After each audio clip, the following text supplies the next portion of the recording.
Welcome back to our show Iqbal کا پاکستان. اس show میں آج ہم gonna take you back to 1857 as آپ لوگوں نے شاید یہ پہلا شو دیکھا ہو اور بہت سارے آپ کے سوالات, آپ کے SMS اور ٹیلی فون کالز آئے جس میں ہمیں بہت فیڈ بیک ملی.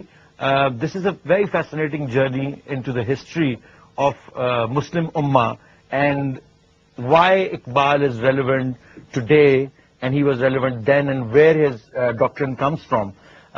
لاسٹ شو میں ہم 1857 تک پہنچے تھے جہاں پہ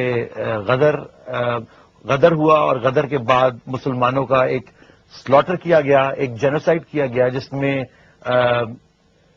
مسلمانوں کی جس کو کہتے ہیں کمر توڑ دی گئی اکنامکلی, اسپرچولی اور on other avenues also.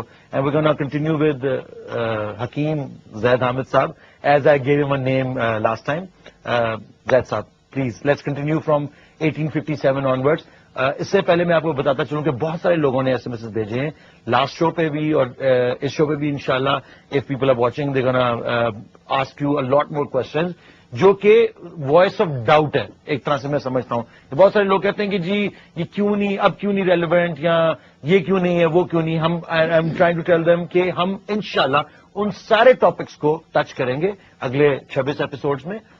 So let's continue from 1857 کے غدر کے بعد سے.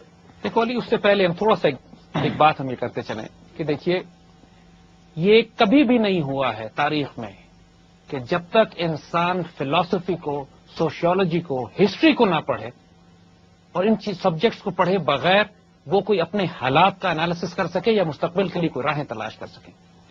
وہ کہا جاتا ہے کہ وہ قومیں جو اپنی تاریخ نہیں پڑھتی ان کا جغرافیہ بڑی جلدی بدل جاتا ہے. بالکل, بہت اچھے. جی تو اپنی تاریخ پڑھے بغیر آپ جب تک اس کانٹیکسٹ کو نہیں سمجھیں گے. یہاں فضول بحث یہ کہ اقبال سے بڑے شاعر بھی تو موجود تھے اور اقبال سے اچھے شاعر تھے تو اقبال کو آپ اتنی اہمیت کیوں دیتے ہیں. دیکھیے یہ بات سمجھنے کی کوشش کیجیے گا کہ کئی سو سال کی مسلم تاریخ کے بعد اقبال جس ایرا میں پیدا ہوئے ہیں پچھلے 200 سال میں ان سے بڑا گریٹسٹ تھنکر اور فلاسفر مسلمان دنیا نے نہیں پیدا کیا. اور اس کا کانٹیکسٹ سمجھیے گا. اسی لیے اس کانٹیکسٹ کے لیے ہم اس ہسٹوریکل پرسپیکٹو میں جا رہے ہیں. ایک طرف ہم گلوبل پرسپیکٹو ہم نے لیا ہے ہاریزونٹلی اور ایک طرف ہم ہسٹوریکل پرسپیکٹو لے رہے ہیں ورٹیکلی, کہ آپ کو یہ معلوم ہو کہ پچھلے کئی سو سال سے دنیا کس طرح شیپ اپ ہو رہی تھی تاکہ وہ کنورج کرے اس نقطے پہ جہاں پہ اللہ تعالیٰ نے اقبال کو پیدا کیا. جب آپ کو پورے سرکمسٹانسز اور انوائرمنٹ کا اندازہ ہوتا ہے پھر آپ کو یہ معلوم ہوتا ہے کہ اس شخص کا کردار کیا تھا, اس کا رول کیا تھا.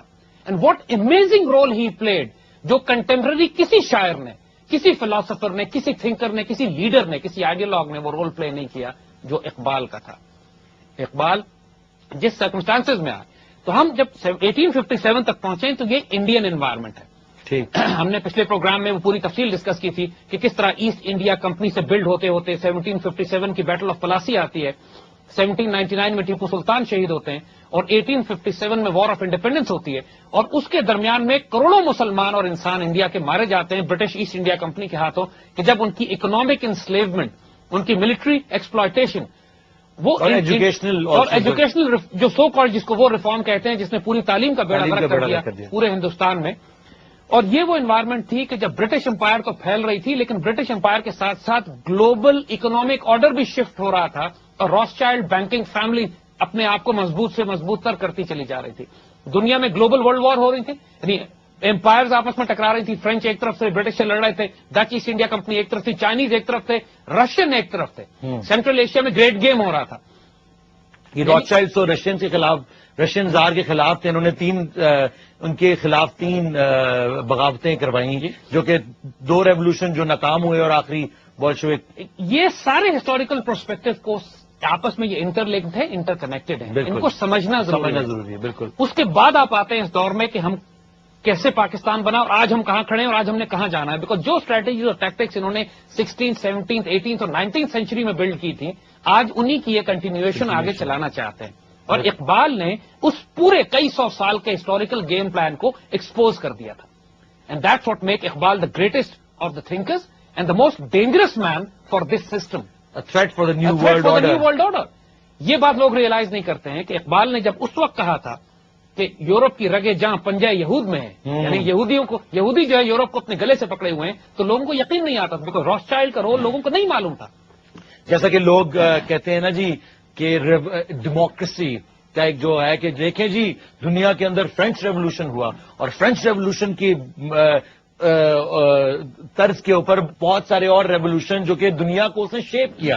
یہ لوگ اصل میں اس کا پیچھے پریٹیکس نہیں سمجھتے کہ فرینچ ریولوشن کے پیچھے میکسیملین کو یہ ایڈم وائز ہاپٹ نے کس طرح ڈاکٹرن بھیجا اور کس طرح وہ، حالانکہ وہ پکڑا گیا، وہ ڈاکٹرن جو کتاب فارم میں تھا وہ پکڑا گیا تھا، اور اس کے بعد ان کو لے جا کے اور انہوں نے پورے بویرین گورنمنٹ نے پورے یورپین لیڈرز کو وہ بھیجا کہ یہ کچھ لوگ آئے ہیں ایک سیکرٹ سوسائٹی جو کہ آپ کے ساتھ یہ کرنے والے ہیں، اور رومن کیتھولک چرچ کو بھی بھیجا، لیکن انہوں نے کہا کہ ہمیں کوئی ہاتھ نہیں لگا سکتا، ہم ان کو دیکھ لیں گے. اس کے فوراً 4 سال کے بعد فرینچ ریولوشن کامیاب ہو گیا. تو آپ ذرا اس کے بھی بتائیں نا کہ ان کے ان سب ریولوشن کے پیچھے ان کا ہاتھ. وہ ہم اس پہ آئیں گے کہ جب ہم protocols of the learned elders of Zion کی بات کریں، کیونکہ اب ہم 1860 کے پیریڈ کے آس پاس آئے. جی، یہ وہ پیریڈ ہے کہ جب مسلمانوں کو بری طرح کرش کر کے، جب مسلمانوں کو دیکھیے سب سے بڑا لاس، سب سے بڑا نقصان جو 1857 کے وار آف انڈیپینڈنس کے بعد مسلمانوں کو ہوا وہ یہ کہ جو پڑھے لکھے مسلمان تھے، مسلمان اشرافیہ، دی ایجوکیٹڈ مسلم ایلیٹ، جو 1000 سال کے مسلمان تاریخ کی تہذیب کی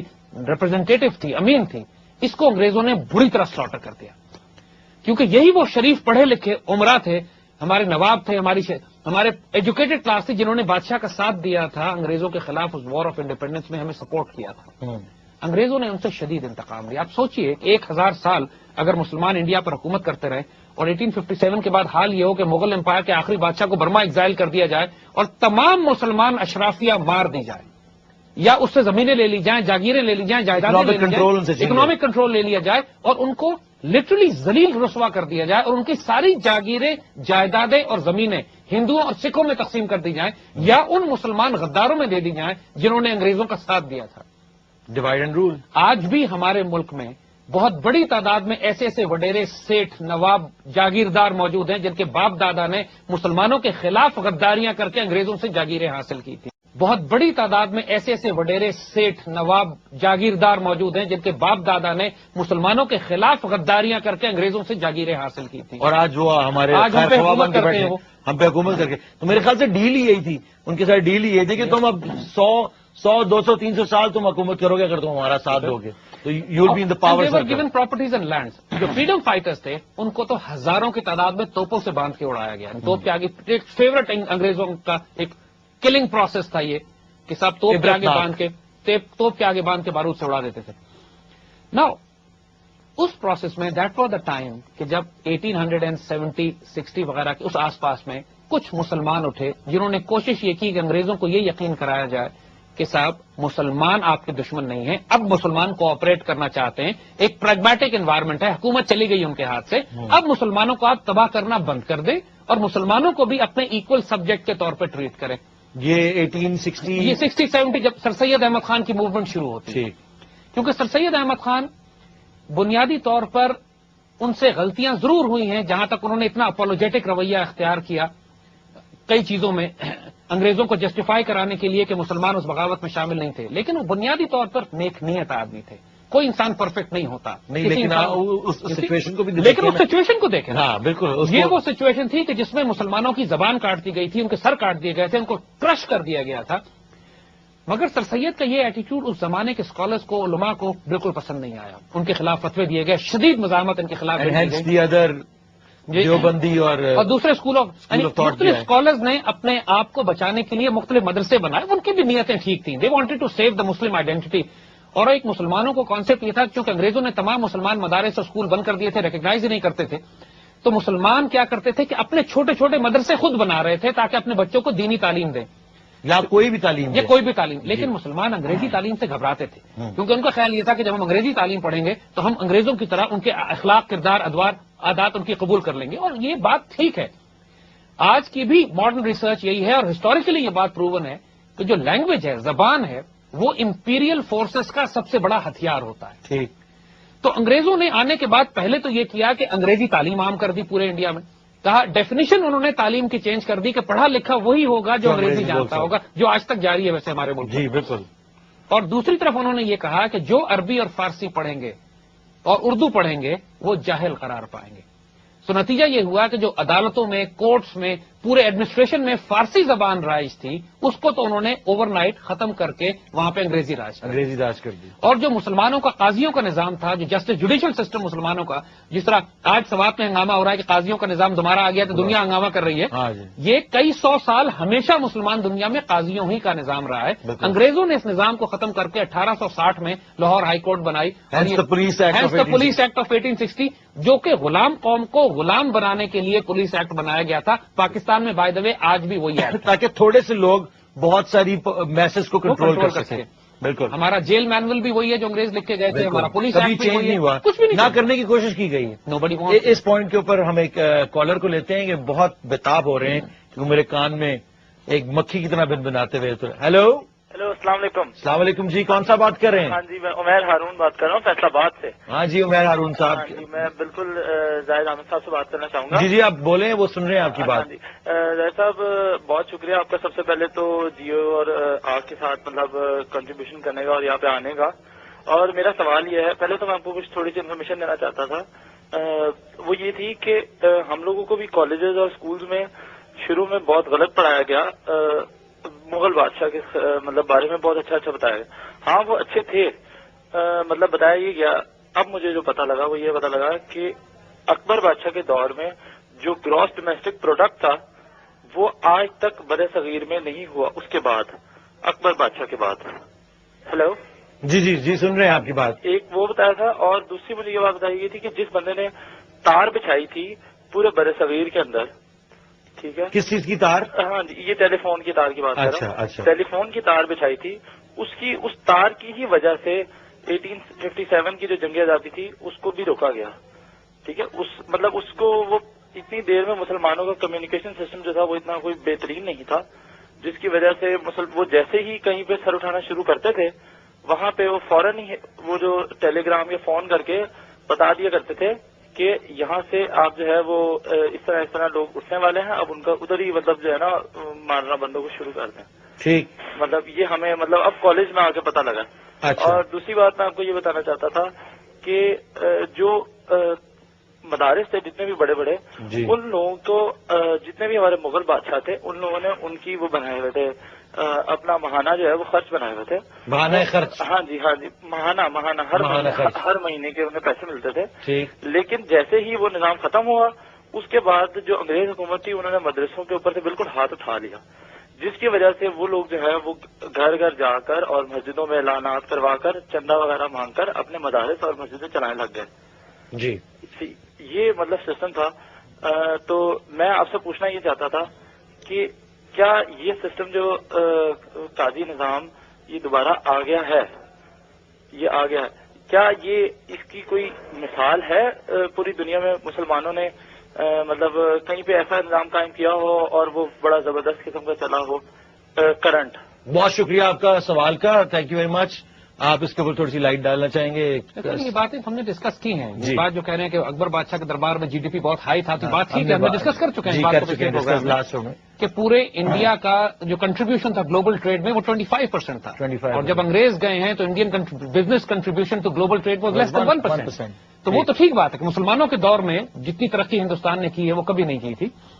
اور آج بھی جو انڈیا کی شکل ہے، خود انڈیا جو کہ مسلمانوں سے شدید نفرت کرتے ہیں، برہمن کلاس ان کی، وہ بھی ایکنالج کرتی ہے کہ انڈیا کو بنانے والے مسلمان ہیں. یعنی تاج محل ان کا سب سے فیوریٹ آئیکن ہے، بادشاہی مسجدیں ہیں، قلعے ہیں، جو انڈیا کی شکل ہے وہ مسلمانوں کے ہاتھ کی ہے.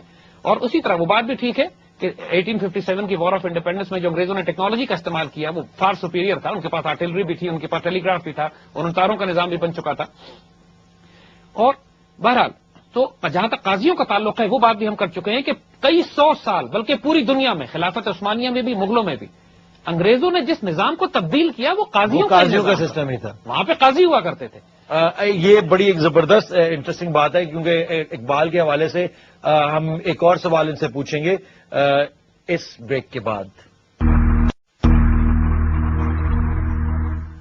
ویلکم بیک ٹو اقبال کا پاکستان. بڑی زبردست انفارمیٹو گفتگو چل رہی تھی. میرا ایک سوال لاسٹ ٹیلی فون کال کے حوالے سے، کل ایک ٹیلی ویژن شو، ایک کانفرنس چل رہی تھی اقبال کے اوپر، اقبال ڈے تھا، اور اس کے اوپر ایک صاحب جو کہ apparently was an authority on Iqbal, he was discussing the fact کہ اقبال جو کہ ملا ازم کے بہت خلاف تھے, اور وہ چاہتے تھے کہ جو اسلام کے اندر جو روایات, اسلامک ٹریڈیشنز جو ہیں وہ time to time update ہوتی رہیں, اور ان کے ایک جو اجتہاد کا جو کانسیپٹ تھا وہ سب کا. تو اس پورے بیک ڈراپ میں, جس طرح ہم نے پہلے بھی ڈسکس کیا کہ اقبال کی جو بھی ٹائم تھے, ان کی ڈیولپمنٹ کے ایوولوشن کے ٹائم تھے, ایک ٹائم پہ انہوں نے افغان ملا جو کہ اس وقت جو تھے ان کی تائید کی, اور انہوں نے کہا کہ آل دا مور پاور ٹو دا ملا افغانستان, بیکاز وہ اس کی ذرا مجھے اس کی بیک ڈراپ بتائیں, یہ اس سوال کے ساتھ ڈائریکٹلی ریلیٹڈ ہے جو ابھی سوال کیا گیا ہم سے. دیکھیے, ایک بات سمجھنے کی کوشش کیجیے گا کہ اقبال نے اپنی پوئٹری جس دور میں کی ہے, اگر آپ اس کا ہسٹوریکل گلوبل پرسپیکٹو دیکھیے تو پہلی جنگ عظیم کے بعد جب خلافت عثمانیہ ٹوٹی اور پوری مسلم دنیا, چاہے انڈیا ہو یا خلافت عثمانیہ کے تمام صوبے ہوں, انگریزوں کے دشمنوں کے امپیریل سے غلام بن چکے. بالکل, اور ان کو کہنا شروع کر دیا تھا کفریہ, کیا نام, اور دارالکفر. اس کا نام پریکٹیکلی مسلمان ممالک تو دارالکفر بن گئے تھے. یعنی مسلمانوں میں ایک کرائسس بن گیا تھا کہ جب مسلمان حکومت تبدیل ہو کے کافر حکومت بن جائے تو کیا وہ جمعہ پڑھا جا سکتا ہے, نماز ہو سکتی ہے, عیدیں پڑھی جا سکتی ہیں, یعنی what laws will be follow. کیونکہ مسلمان فقہ میں یہ لکھا ہی نہیں گیا تھا کبھی کہ یار اگر پوری مسلمان دنیا غلام ہو جائے گی تو ہم کیا کریں گے. یعنی یہ اتنا اسٹرینج ایبنارمل فینومینا تھا, because they haven't known that, یہ تو ہو ہی نہیں تھا پہلے ایڈونٹ. مسلمانوں کے عروج سے لے کے جب سے 1400 سال سے اسلام آیا تھا ایسا کبھی فینومینا ہی نہیں ہوا تھا. صرف 3 علاقے ایسے تھے دنیا میں جو آزاد تھے اس وقت. ایک مکہ مدینہ کی ٹیریٹری تھی, ایک افغانستان تھا. تو افغانستان پہ آپ دیکھیں گے کہ علامہ اقبال نے غیر معمولی کام اس زمانے میں بھی کیا تھا, because Iqbal was very focusing on Afghanistan. کیونکہ he was in touch with the king also. He was in touch with the Afghan scholars, he was in touch with the Afghan kings, he was in touch with the Afghan general. کیونکہ مقصد اقبال کا یہ تھا, دیکھیے, not from the religious point of view but from a geopolitical point of view. کیونکہ اگر افغانستان کے لوگ, ان کے اسکالرز, ان کے علماء اگر بیچ میں سے نکل جاتے تو پھر ایک طرف سے برٹش امپائر افغانستان پہ قبضہ کرتا, اوپر سے رشینز نیچے آ رہے تھے. اسی کو گریٹ گیم کہتے ہیں جو اپنی ہسٹری میں آپ پڑھتے ہیں. And Afghanistan was the battle ground. اب افغانستان کے مولوی علماء اس زمانے میں اپنی سادگی کی وجہ سے بچے ہوئے تھے اس کرپشن کی وجہ سے جو پورے جہان میں پھیل رہی تھی. ان کو ڈیموکریسی کا نہیں پتا تھا, ڈکٹیٹرشپ کا نہیں معلوم تھا, کیپٹلزم کا نہیں معلوم تھا, کمیونزم کا نہیں معلوم تھا, ماڈرن امیونٹیز ان کے پاس نہیں تھی. ماڈرن امیونٹیز ان کے پاس نہیں تھی. وہ ٹف تھے, لڑنے والے تھے, بیسکس ان کو پتا تھی اپنی دین کی, لیکن بیسکس پر جان دینے والے تھے. تو اس وجہ سے اقبال سو دیٹ کہ یہ سادگی جو ہے, یہ سادگی اصل میں اس افغانستان کی قوم کو بچا گئی ہے. کیونکہ مسلمان بادشاہ جب اپنے آپ کو ویسٹ سے ایکسپوز کرتے تھے, مسلمان تہذیبیں اور قومیں جب مغرب سے ایکسپوز ہوئیں تو مغرب کے سارے تھاٹ پروسیس بھی ساتھ آئے. جب اقبال نے کہا کہ ہم, وہ ایک شاعری ان کی بڑی خوبصورت اس پہ ہے کہ ہم سمجھ رہے ہیں کہ تعلیم آ رہی ہے, تعلیم کی وجہ سے بڑی خوشحالی آئے گی, لیکن ہمیں کیا خبر تھی کہ چلا آئے گا الحاد بھی ساتھ. یعنی ہمیں کیا پتا تھا کہ سیکولرزم بھی ساتھ آ جائے گا, بالکل لوگ دین کو چھوڑ دیں گے. اور لڑکیاں پڑھ رہی ہیں انگریزی تعلیم, اور اس قسم کی جو شاعری اقبال نے کی کہ جس میں وہ یہ کہتے ہیں کہ تعلیم اس قسم کی جس میں ویسٹرن سویلائزیشن تمہارے ساتھ آتی ہو, وہ تعلیم تمہارے لیے زہر قاتل ہے, تم کو تباہ کر دے گی. تو اس کیفیت میں اقبال نے اس اسکالرس کو, ان ملا کو جو افغانستان کے پہاڑوں میں بستے ہیں, سپورٹ کیا کہ یہ لوگ اس وقت تک ویسٹرن انفلوئنس سے بچے ہوئے تھے, مغربی تہذیب نے ان کو کرپٹ نہیں کیا تھا. And that was the reason Iqbal supported them. And the Maghrib tehzeeb is driven by these newcons, جن کا اصل objective تو یہ ہے to kill religion. دیکھیے, آپ اگر آپ اقبال کا ویژن دیکھیے تو ایون افغانستان کے جو طالبان تھے, افغانستان کے طالبان نے جو سسٹم اپنے افغانستان میں قائم کیا تھا, دنیا اس کو بہت ہارش دیکھتی ہے, بڑا اس کو دیکھتی ہے کہ صاحب بڑا انہوں نے پرانے زمانے کا کوئی نظام قائم کیا تھا, لیکن ان کے پاس کوئی دنیا کا واحد ملک تھا جس پر کوئی قرض نہیں تھا. They were not dealing with the Western banking system. کوئی سود اور ربا کا نظام ان پر, یہ بھی 10 سال تک طالبان 10 سال تک ایگزیکٹلی. وہاں پر کوئی ڈرگز نہیں تھی, وہاں پر کوئی انوائرمنٹ ایسی نہیں تھی کہ جس میں ویسٹرن سویلائزیشن آ کر اپنے انفلوئنس کر کے افغانستان کے ریسورسز نوچ سکتی, جس طرح پوری مسلم دنیا کے ریسورس کھا گئے ہیں یہ. دیٹ واز وائی انہوں نے اس ملا کو, جو ملا عمر کی حکومت تھی وہاں پہ, اس بیچارے کی حکومت کو جو تباہ کیا ہے. وی آل نو کہ آئل گیم ہے, oil game and opium drug game, and the opium and the drug game ہے. تو یہ وجہ تھی کہ جب $200 بلین ڈرگز نکلتی ہیں, $200 بلین کی, جس کا 80% افغانستان سے آتا ہے. اور اسی لیے علامہ اقبال نے ایک بڑا خوبصورت شعر افغانستان کے بارے میں اس وقت کہا تھا کہ آسیا یا پیکر آب و گلاس، یعنی ایشیا جو ہے it is a combination of geography, it's a geography, لیکن اس جیوگرافی میں جو دل ہے وہ افغانستان ہے، اور اگر افغانستان میں فساد ہوگا تو پورے ایشیا میں فساد ہوگا، افغانستان سکون سے ہوگا تو پورا ایشیا سکون سے ہوگا. Look at division. اور آج یہی ہو رہا ہے. Still relevant. 1979 سے سوویٹ انویژن کے بعد سے افغانستان میں ایک سپر پاور کے بعد دوسری سپر پاور انٹرفیئر کرتی چلی آ رہی ہے. آج امریکن اور نیٹو وہاں موجود ہے اور پورے ایشیا میں فساد برپا ہوا ہے، اور صرف اس وجہ سے ہے کہ افغانستان میں جو فورن آکوپیشن کو ریزسٹ کر رہا ہے وہ کون کر رہا ہے؟ ملا کر رہا ہے. بالکل. That is why you find علامہ اقبال کی جو ایک خوبصورت شعر ہے کہ فطرت کے مقاصد کی کرتا ہے نگہبانی، فطرت کے مقاصد کی کرتا ہے نگہبانی، یا بندہ صحرائی یا مرد کوہستانی.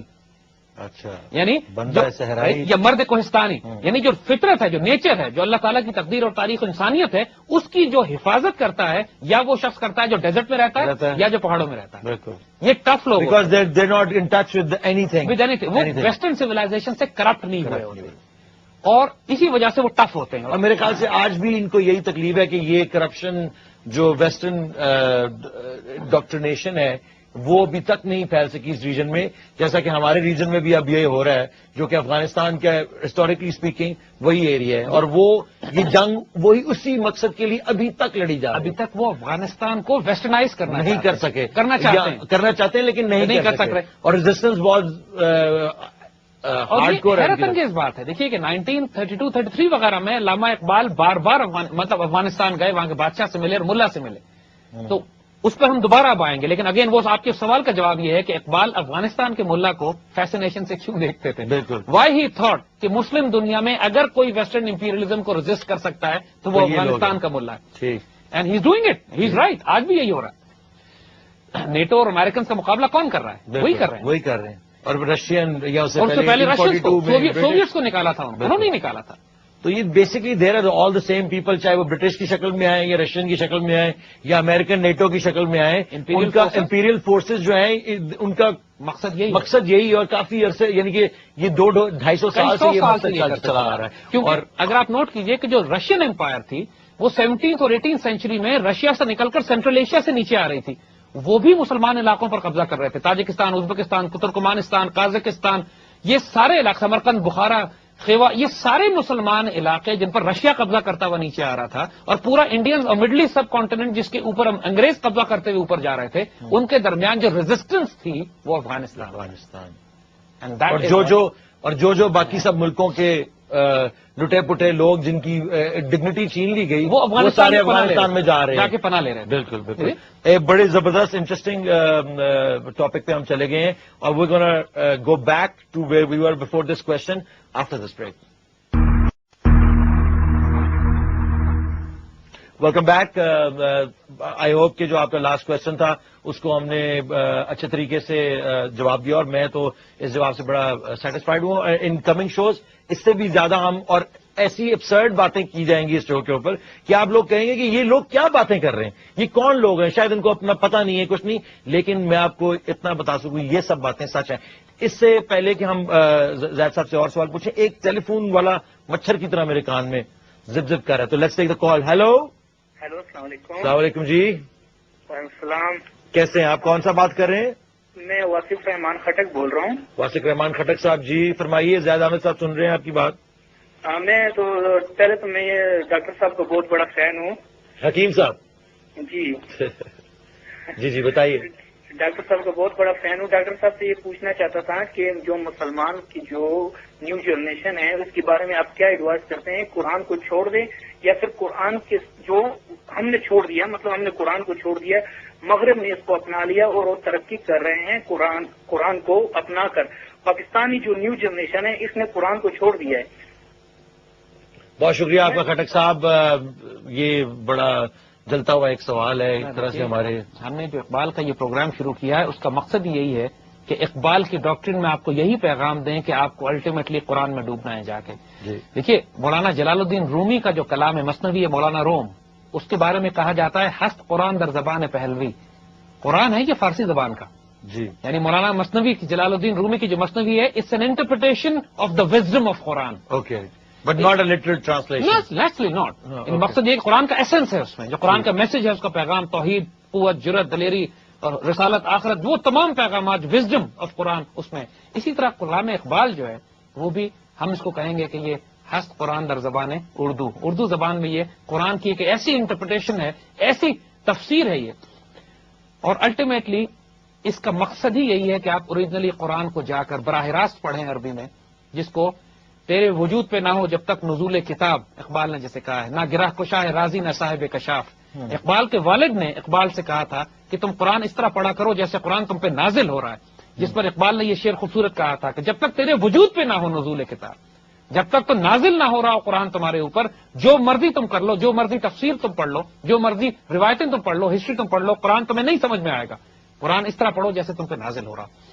تو الٹیمیٹلی تو قرآن پہ ہی جانا ہے، لیکن آف کورس اس کا راستہ جو ہم نے لیا ہے وہ تھرو دی ڈاکٹرن اینڈ فلاسفی آف اقبال ہے.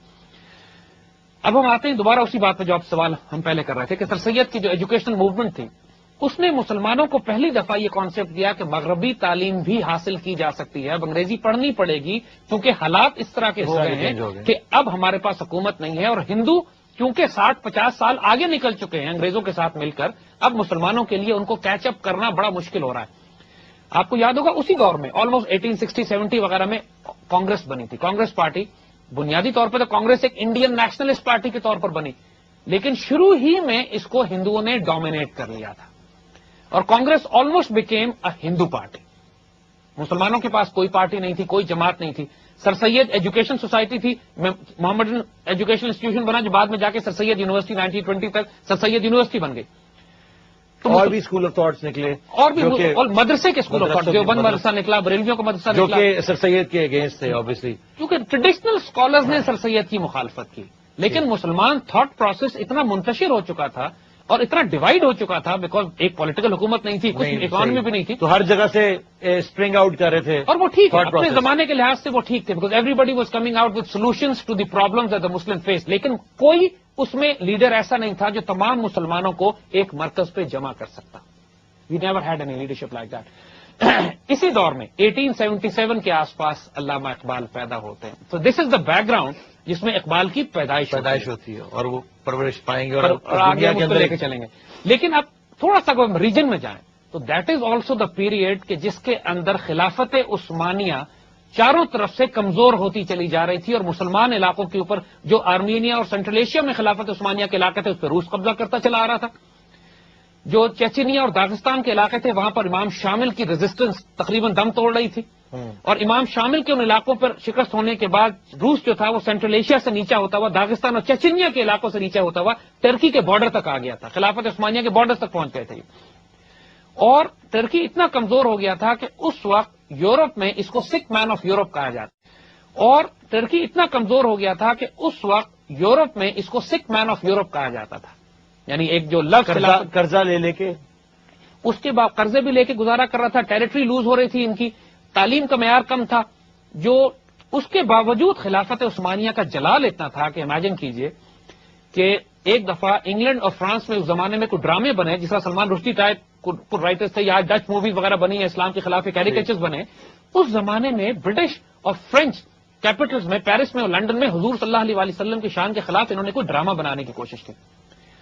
اور خلافت عثمانیہ کے خلیفہ عبدالحمید کو جب یہ معلوم ہوا کہ اس قسم کے ڈرامے ہو رہے ہیں تو انہوں نے امیجن کریں، دیکھیں اس کمزور ترکی کا جلال کتنا تھا کہ خلیفہ نے برٹش اور فرینچ امبیسڈرز کو بلایا اپنے محل میں اور کئی گھنٹے ان کو انتظار کرایا. پہلے تو اس وقت جب برٹش اور فرینچ امپائرز دنیا کی پاورفل امپائرز تھی، ان کو بلا کے کئی گھنٹے انتظار کروایا، اور پھر جب ان سے ملنے گیا تو بیٹل آرمر میں تھا، بیٹل ڈریس پہنا ہوا تھا، تلوار لگائی ہوئی تھی، پورے وار کے گیئر میں تھا، اور تلوار ان کے آگے رکھ کے کہتا ہے کہ اگر یہ ڈرامے تم نے لنڈن اور پیرس میں بند نہیں کرائے میں کل جنگ شروع کر رہا ہوں تم دونوں کے خلاف. امیجن.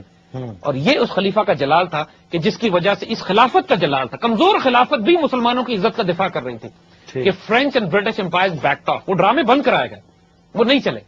اسی زمانے میں انگلینڈ میں قحط پڑ گیا، ایک جگہ طوفان آیا، سیلاب آیا، انگلینڈ میں پرابلم ہو گئی. امیجن کریں وہ برٹش امپائر جو اتنی بڑی تھی اس کے باوجود خلیفہ نے بحری جہاز بھیجے کھانے کے فوڈ سپلائیز، جنہوں نے جا کے برٹش امپائر کے بھوکوں کو کھانا کھلایا، اس بات کے باوجود کہ خود مسلمان خلافت جو بھی کمزور ہو رہی تھی. سو واٹ مین ٹو سے کہ خلافت اپنے ٹوٹے پھوٹے حال میں بھی اتنی ڈگنیفائڈ تھی کہ مسلمانوں کی طرف کوئی بری نگاہ سے دیکھتا نہیں تھا. اٹ واز دس پیریڈ کہ جب یہودی پہلی مرتبہ خلیفہ عبدالحمید کے پاس آئے، جب انہوں نے یہ دیکھا کہ خلافت عثمانیہ کمزور ہو رہی ہے، تو یہودیوں نے ان سے کہا کہ آپ ہمیں فلسطین میں یہ بیت المقدس شریف اور فلسطین کا علاقہ آپ ہمیں دے دیجئے اور جو قیمت چاہیں لے لیں. تو خلیفہ عبدالحمید نے کہا ان سے اوور مائی ڈیڈ باڈی، جب تک میں زندہ ہوں اور خلافت زندہ ہے تمہیں ہم فلسطین نہیں دیں گے، اسرائیل کی ریاست نہیں بننے دیں گے. دیکھیے دیٹ واز دا پیریڈ کہ جب پہلی مرتبہ ایک نیا یہودی فرقہ پیدا ہوا جس کو زائنسٹ کہتے ہیں. ٹھیک. دس از ایگزیکٹلی دیٹ ٹائم. ہم آپ کو یہ سارا ٹائم پیریڈ اس لیے بتا رہے ہیں کہ آنے والے واقعات ایگزیکٹلی اس سے ریلیٹڈ ہیں. تو 1860 اور 70 وغیرہ کے علاقے تھے. تو زائنسٹ فرقے نے جو کئی جگہوں پہ دنیا میں ان کے تھنکرز پیدا ہو رہے تھے، کارل مارکس بھی ایک طرف پیدا ہو رہا تھا، ایک طرف ان کے روتھشائلڈز جو اپنی ایک protocols of the learned elders of Zion ایک کتاب لکھی انہوں نے جو 1902 میں رشیا سے لیک کر کے دنیا میں پھیلی، جو اوریجنلی رشین ورژن تھا اس کا. اچھا. کہ پوری دنیا میں یہ پھیلی. wasn't this written in 17 اس کو ماڈیفائی کرتے رہے، اس کو ماڈیفائی کرتے پہلا ایڈم وائز آپ نے جو اس کا ایڈیشن لکھا تھا. یہ ایک ایسی ڈاکٹرن تھی کہ جو یہودیوں نے روتھشائلڈ نے فیصلہ کیا تھا کہ اسرائیل کے قیام تک اور گریٹر اسرائیل کے قیام تک جس ڈاکٹرن کو یہ فالو کریں گے یہ ان کے پروٹوکالز تھے. ٹھیک ہے. اور اس کی فائنل ڈاکومنٹ تقریباً 1890 میں انہوں نے مکمل کر لی تھی. دیٹ واز دا ٹائم جب یہ خلیفہ عبدالحمید کے پاس آئے تھے یہ کہنے کے لیے کہ ہم کو آپ ترکی کہ خلافت عثمانیہ فلسطین کا علاقہ ہمیں دے دیں کیونکہ ہم یہاں اسرائیل کی ریاست بنائیں گے. And this never happened. تو انہوں نے فیصلہ یہ کیا کہ ہم نے اب آئندہ جا کے برٹش امپائر کے ذریعے یہ حاصل کریں، کنسپریسی کر کے خلافت عثمانیہ کو توڑ کر، کیونکہ نیپولین کی اور جنگ کے درمیان قرضہ ان کو دیا، انگلینڈ برٹش کوئین کو قرضہ دیا نیپولین کے خلاف، لیکن اس لیے قرضہ دیں گے کہ اگر آپ بیلفور ڈیکلریشن جو کہ جان سی اس پہ ہم آئیں گے وہ 1918 وغیرہ میں، تو وہ بعد میں اس پہ ہم پہنچیں گے. اچھا. ہم آپ کو بیک گراؤنڈ بتا رہے ہیں کہ فلسطین کا کرائسس کھڑا کس طرح ہوا تھا اور علامہ اقبال اور قائد اعظم اس فلسطین کے ایشو میں کس طرح انوالو تھے. ٹھیک. اور فلسطین اور اسرائیلیز کس طریقے سے اس انڈین سب کانٹیننٹ کی ڈیولپمنٹس کو دیکھ رہے تھے. اس کا اندازہ اس طرح کیجئے کہ یہ صرف کل کی بات ہے کہ اسرائیلی پرائم منسٹر نے یہ بیان دیا ہے کہ ہمیں سب سے بڑا خطرہ پاکستان کی ریاست سے ہے. اور اس کے بیک گراؤنڈ، اس کی ہسٹری 1948 میں پاکستان کی کریشن پہ جاتی ہے جب ڈیوڈ بن گوریان نے پاکستان بننے کے بعد کہا تھا کہ اب اسرائیل کے لیے سب سے بڑا خطرہ پیدا ہو گیا ہے کہ عربوں سے میں خطرہ نہیں ہے، ترکوں سے میں خطرہ نہیں ہے، ہمیں خطرہ پاکستانیوں سے ہے کیونکہ پاکستان از دی اونلی آئیڈیولوجیکل اسٹیٹ جو اسرائیل کو آگے جا کے تھریٹ کرے گی. اور یہ وہ ہم بیک گراؤنڈ اس لیے بتا رہے ہیں کہ it was in this period when یہودی زائنسٹ روتھشائلڈز انہوں نے یہ ڈیسائیڈ کیا کہ ہم دنیا میں ایک نیا ورلڈ آرڈر قائم کریں گے جس کے نتیجے میں خلافت عثمانیہ کو توڑ کر اسرائیل کی ریاست بنائی جائے گی اور وہ ریاست آئندہ گریٹر اسرائیل کے لیے ایک راستہ ہموار کرے گی آگے جانے کے لیے. یہ دنیا میں یہ موومنٹ ہو رہی تھی. اس موومنٹ میں علامہ اقبال 1877 میں پیدا ہوتے ہیں اور پہلی مرتبہ ان کا جو تعلیم کا جو پورا بیک گراؤنڈ ہے، ان کے والد ایک درویش، ایک ولی اللہ، ایک نیک بزرگ، ساری تعلیم اقبال کی شروع میں اپنے گھر میں ہوتی ہے. ٹھیک. And his father was a very spiritual man, a great mystic, ایک غیر معمولی وجود جن کا ایک اسپرچل ڈائمینشن میں بہت گہرا رول تھا. سیالکوٹ کے فیملی دیور کشمیریز بیسکلی. جی.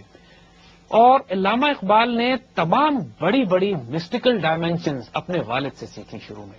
یعنی اپنی آنکھ کھولتے ہی ان کے گھر کے اندر ہی ایک ایسا مسٹیریس ماحول تھا کہ جس میں اسپرچل ڈائمینشن، دین کی ظاہری فارم بھی اور دین کی اسپرچل فارم بھی، یہ دونوں اقبال کے اندر اچھی طرح گھر سے ملی. اور ان کی تربیت اتنی حیرت انگیز ماحول میں ہوئی کہ علامہ اقبال کی والدہ نے ایک مرتبہ اقبال کو اپنے دودھ پلانا بند کر دیا کہ ان کو یہ شک ہو گیا کہ ان کے والد کا رزق حرام ہے. اچھا. اور بکری خرید کے لائیں اور بکری کا دودھ اقبال کو پلاتی تھی کہ جب تک کہ والد نے یہ تسلی نہیں دی کہ میرا رزق حلال ہے. دیکھیے جب اقبال جیسی اولاد ہوتی ہے نا جو دنیا میں ایسے کام کرتی ہے، اس سے پہلے اقبال کے ماں باپ جیسے ماں باپ بھی چاہیے جو کہ تعلیم، جو تربیت، تعلیم، روحانیت، رزق حلال، ان سارے ایشوز پہ کانسیپٹ پہ اتنی زیادہ تربیت اور کانسنٹریشن کریں کہ پھر جو اولاد اور نسل نکلتی ہے وہ اتنی حیرت انگیز ہوتی ہے کہ جس سے اللہ تعالیٰ قومیں اور تقدیریں تبدیل کر لیتا ہے. بات پہنچی علامہ اقبال کے ولادت پہ. نیکسٹ اب ہم اس بریک کے بعد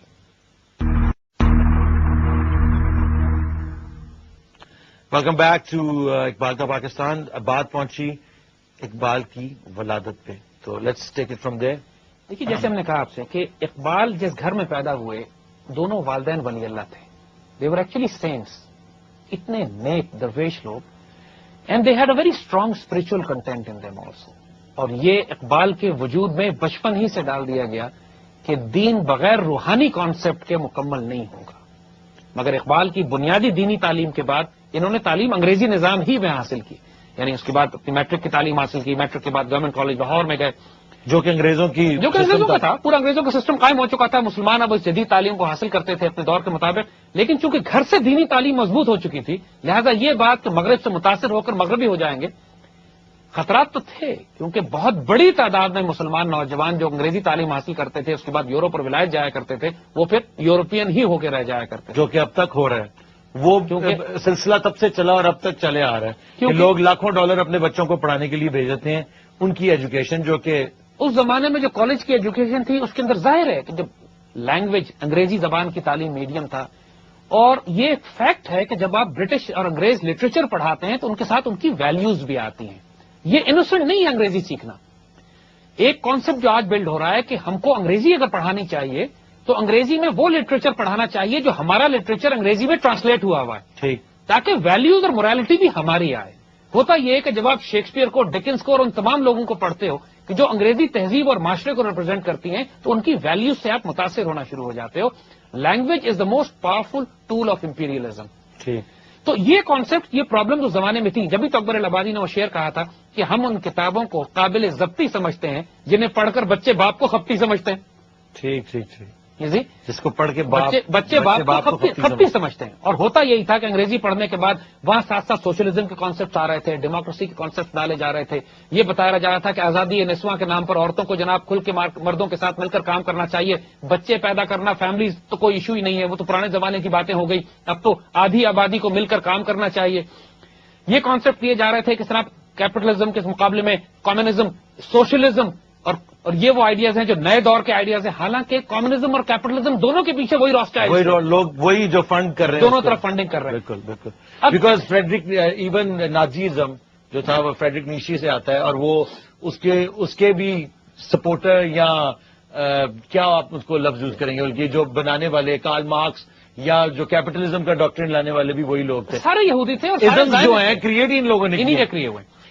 اب یہ اس زمانے میں 20ویں صدی کا آغاز تھا یہ, اور پوری دنیا میں ایک میڈیا ریولوشن آ چکی تھی, ریڈیو آ چکا تھا, اور پبلشنگ یہ کنٹرول کر رہے تھے, اخبار آ چکا تھا. تو یہ پہلی دفعہ انسانیت کی تاریخ میں ایک انفارمیشن ریولوشن آ گیا. اور اس انفارمیشن ریولوشن کو چونکہ کنٹرول یہ کرتے تھے, اپنی نالج, اپنے جو یہ پسند ہسٹری بھی چینج کر دی. ایک کال لیں گے, بڑی زبردست بات چل رہی ہے, اس کو یاد رکھیں. جی سر, ہیلو. ہاں جی, السلام علیکم. السلام علیکم جی, کون صاحب بول رہے ہیں؟ میرا نام حیدر ہے جی, لاہور سے بات کر رہا ہوں. جی حیدر صاحب, کیسے ہیں آپ؟ الحمدللہ. میں نے جی آپ سے ایک بات کرنی ہے, تھوڑی سی ٹاپک سے شاید ہٹ گیا, تھوڑی سی. جی جی. پوائنٹ یہ ہے, میں یہ کہنا چاہتا ہوں کہ دیکھیں, ہم جب اپنی ہسٹری کی بات کرتے ہیں, خاص طور پہ مسلمس کی, تو وہ ہسٹری اسلام کی تو ہے نہیں, وہ مسلم رولرز کی ہے. اب علامہ اقبال جیسے 2-4 شریف آدمی تو تھے بہرحال ہمارے پاس, اور ہمارے پاس سائنٹسٹ بھی تھے, ٹیچرز بھی تھے کچھ. لیکن یہ جب ہم, یہ جو صاحب ہیں, مجھے ان کا نام سوری نہیں آتا, لیکن یہ صاحب اور 1-2 اور صاحب ہیں, اور ٹی ویز پہ آتے ہیں, سے آتے ہیں, جب وہ یہ کہتے ہیں نا کہ غوری صاحب اور عبدالی صاحب اور پتہ نہیں کون کون, انہوں نے بڑے اچھے کام کیے, تو یہ وہی کام ہے جو اب امریکہ کر رہے ہیں. اچھا. جب امریکہ آ کے, جب ہماری انڈیا کی, یا مطلب گورکھ آ کے اگر ہماری انڈیا کی دولت لوٹ کے چلے گئے تو وہ غلط ہے, اور غوری صاحب آ کے جو مندروں پہ حملے کر کے اور اندر گھس کے پیسے لے گئے, وہ صحیح تھا. مطلب اگر ابھی حضرت علی کے مزار کے اندر بندے جا کے چھپ جائیں اور وہاں پہ وہ گولے ماریں, وہ غلط ہے. اور وہ اگر بندے جا کے چھپ جائیں اپنے مندر میں اور ہمارا بندہ جا کے ان کو مارے, تو وہ ٹھیک ہے. دیکھو جی, بڑا اچھا سوال ہے آپ کا, کیا کہیں گے آپ؟ It's obviously away from the topic. اس کے لیے ہم آگے جب جائیں گے تو we are going to discuss this also, کہ دیکھیے قومیں, تہذیبیں اور سویلائزیشنز, تاریخ وہ لوگ لکھتے ہیں جو جیتتے ہیں, اور تاریخ دنیا کی سب سے زیادہ ڈسٹورٹڈ سائنس ہے. It's a phenomena which shouldn't be trusted, اور جب تک کہ آپ اس کو ملٹیپل سورسز سے ویریفائی نہ کریں. شہاب الدین غوری یا محمود غزنوی نے انڈیا پہ کیوں حملے کیے, اس کی وجوہات تھیں.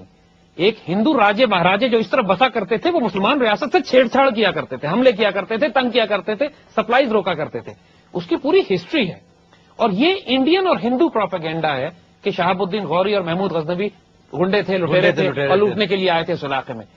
اور let's go back to our original, Our own because argument, ہم اس پہ ہمارا آتے جو ہیں. ہم جو ہے یہ آپ کے سوال کا جواب اگلے شوز میں بھی ہم دیں گے، لیکن ابھی کیونکہ ہم ایک بیک ڈراپ پہ چل رہے ہیں اور ابھی ہم پہنچے تھے کہ media revolution had just started, publishing was controlled, associated press, all these ہالی ووڈ شروع ہو چکا تھا، یہ سب چیزیں کنٹرول میں آ چکی تھی. آپ اگر 20ویں صدی کا آغاز دیکھیں تو ایک حیرت انگیز آغاز ہے. یہ تاریخ انسانیت میں کبھی بھی یہودیوں کو اتنا کنٹرول انسانوں پہ نہیں ملا تھا جتنا 20th سینچری کے بگننگ میں یہ حاصل کر چکے یہ تھے. جنگیں کرا کرا کے اتنا ابھی پیسہ کما چکے تھے. ابھی پچھلی صدیوں میں جنگیں کرائی ساری، انہوں نے رومن کیتھولک کی جو ویٹیکن کی پاور چھینی، سارے مونارکس یورپین جتنے مونارکس تھے ان سے جنگیں کرا کرا کے ان کو کمزور کر ان دیا. کو مقروض کیا. کوئی یورپین امپائر ایسی نہیں تھی جو ان کی مقروض نہیں تھی. پھر یہ ایسٹ انڈیا کمپنی اور برٹش امپائر کے ذریعے ڈرگ ٹریڈ کرتے تھے جس سے انہوں نے پیسے کمائے، اور پوری دنیا میں اپنے پروٹوکالز بنا کے اپنے لوگوں کو تیار کرتے فری میسونک سوسائٹیز کو امپلانٹ کرنے کے بعد پاکستان میں مہاراجہ Ranjit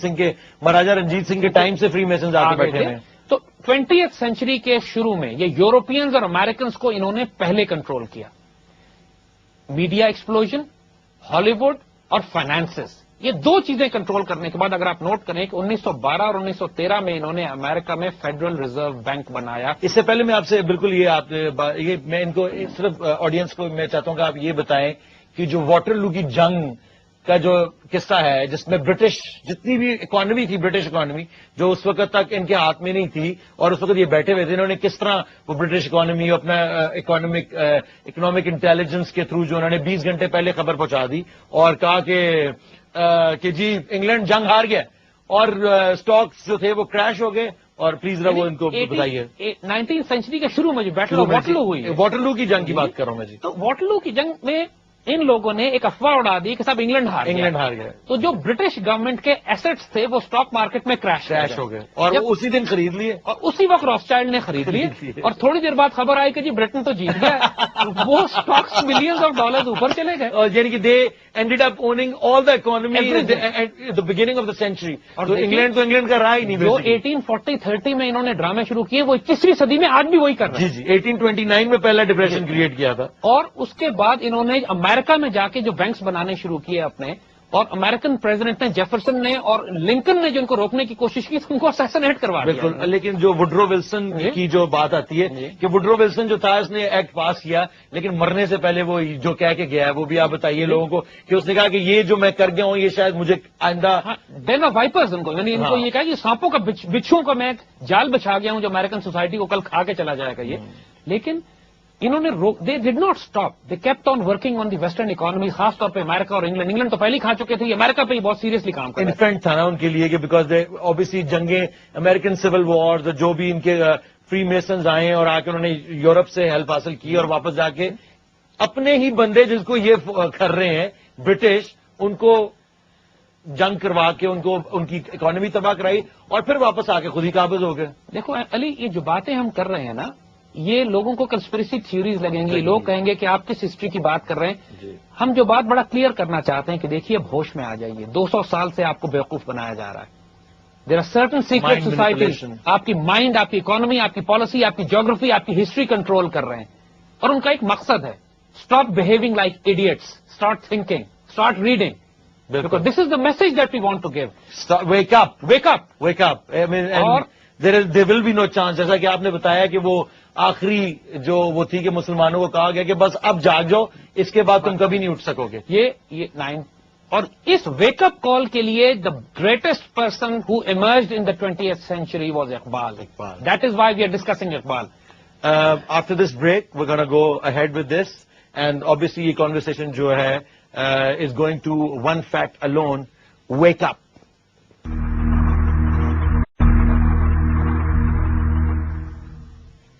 Welcome back. The conversation is obviously میں لاسٹ شو میں بھی یہی بات کہی تھی میں نے کہ اتنی ابسرڈ باتیں یا یہ انفارمیشن شاید آپ لوگوں کو اتنی ابسرڈ لگ رہی ہو کہ آپ کہیں گے یہ لوگ واقعی خپتی ہو چکے ہیں. یعنی کہ یہ میں تو ویسے ہی پہلے سے بدنام ہوں لیکن یہ انفارمیشن ہسٹوریکلی یہ فیکچوئل انفارمیشن ہے جو ہم آپ تک پہنچا رہے ہیں. یہ کوئی سنی سنائی بات نہیں ہے. تو let's conclude this episode tonight.